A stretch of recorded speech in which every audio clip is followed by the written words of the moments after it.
Hi guys, welcome back to this YouTube channel. So for today's video, we are going to discuss about the homeroom guidance of grade 11, quarter 1, module 4, entitled Me and My Decisions. So at the end of this module, you are expected to, number 1, describe what makes a right and a wrong decision or action. Number 2, demonstrate awareness on the indicators of committing right and wrong decisions. And number 3, appreciate appropriate response in dealing with right or wrong decisions. We are what we make. Our actions and decisions affect the way we live our lives. If you decide to study despite the hardships during this pandemic, this decision affects your daily activities, which may include household chores, errands, and the like. Because you chose to study, your daily life would now include accomplishing self-learning modules and communicating with your teachers or classmates in various ways. This is an illustration of how your life becomes dependent to your decisions.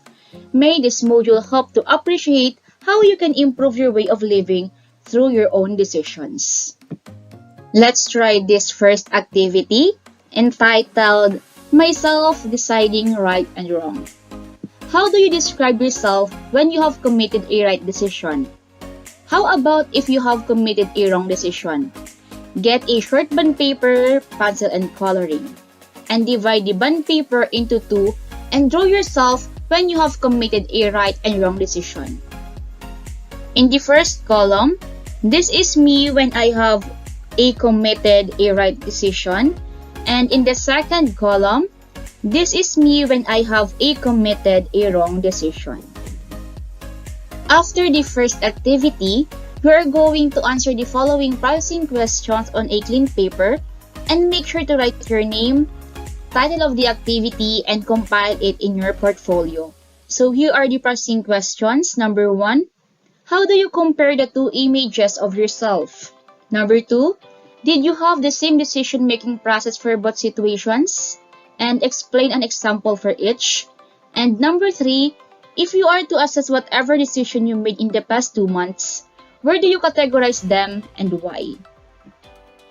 Let's proceed to our second activity for this module. Remember more about your experiences in making right and wrong decisions. At the back of the same paper, explain the situations where each image reflects. Make your answer in essay format guided by the following pointers. Number 1, what was running in your head when you were in that situation? Number 2, what did you feel about the situation? Number 3, what did you do about that situation? And number 4, how did your body react to that situation? And after that, we are going to answer these processing questions. Number 1, what insights did you get from both the experiences of making a right and a wrong decision? Number 2, what changes did both decisions make in your life? And number 3, if given a chance, would you still do the same decisions? Why or why not? Considering the many choices that we face each day, it is imperative to know relevant information on how to better handle decision making. Although we differ in handling decision, we learn better by tracing back how others deal with it and how they manage to handle it. In a study on competence and quality in real-life decision making by Martin Gisler and Carl Martin Alwood, published on November 6, 2015, the researchers established that self-awareness or our ability to self-monitor is associated with our capacity to make sound judgment. In the same light, emotional intelligence supports the belief that our emotions affect our decisions. The ability to properly know the emotion in self and others have direct relationship in decision making. Moreover, time approach is a decision-making competence. People tend to believe in right or wrong timing in dealing with decisions. There may be decisions made in a rush but come out right, but there are those that result in the negative. There are instances that procrastination or delaying few things bring acceptable results, depending on the timing of the decision making. The latter, however, should not be taken as a good example in all other life undertakings. When do you know if you are about to commit a right or a wrong decision? Nobody knows better your situation except you. Hence, it would be helpful to look at the bigger picture and analyze the impact of your decisions. The following are just some ways that you can use as a guide. Number 1, any decision-making process should come with facts.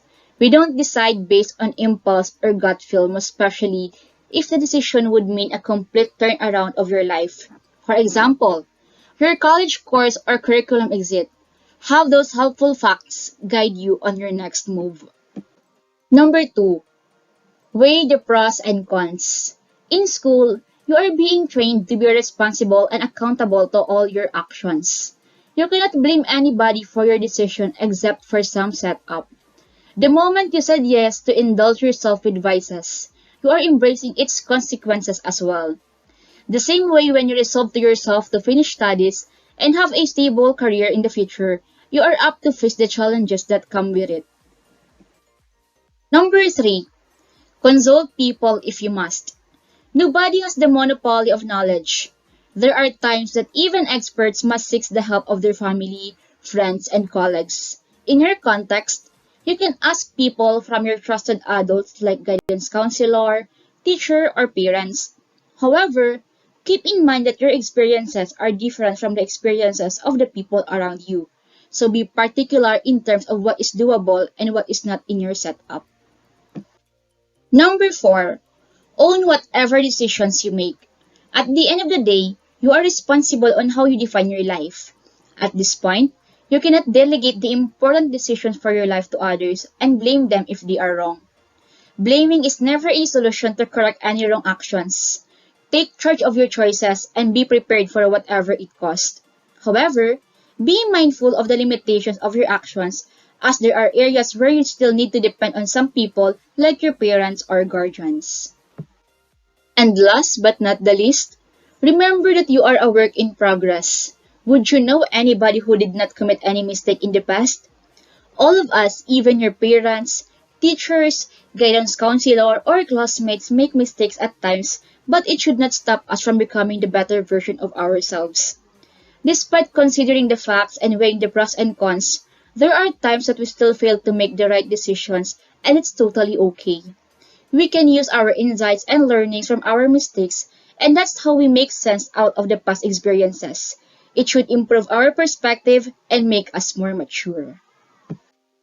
Since we are done in our discussion, let's try this third activity in this module. You are going to write a narration of a decision you made in the past, which you consider a wrong one. Imagine how it would change if you apply all or any of the ways discussed in the previous part of the module. What could have happened if the course of action was different? And do this on a piece of paper.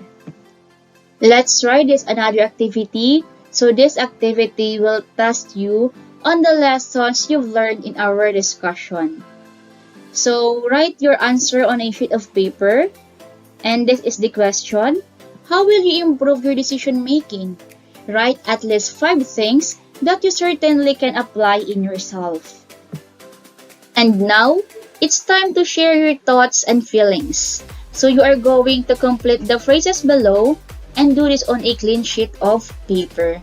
So first, a right decision for me is blank. Second, it is okay to commit a wrong decision as long as a blank. And lastly, from now on, I will own my decision by blank.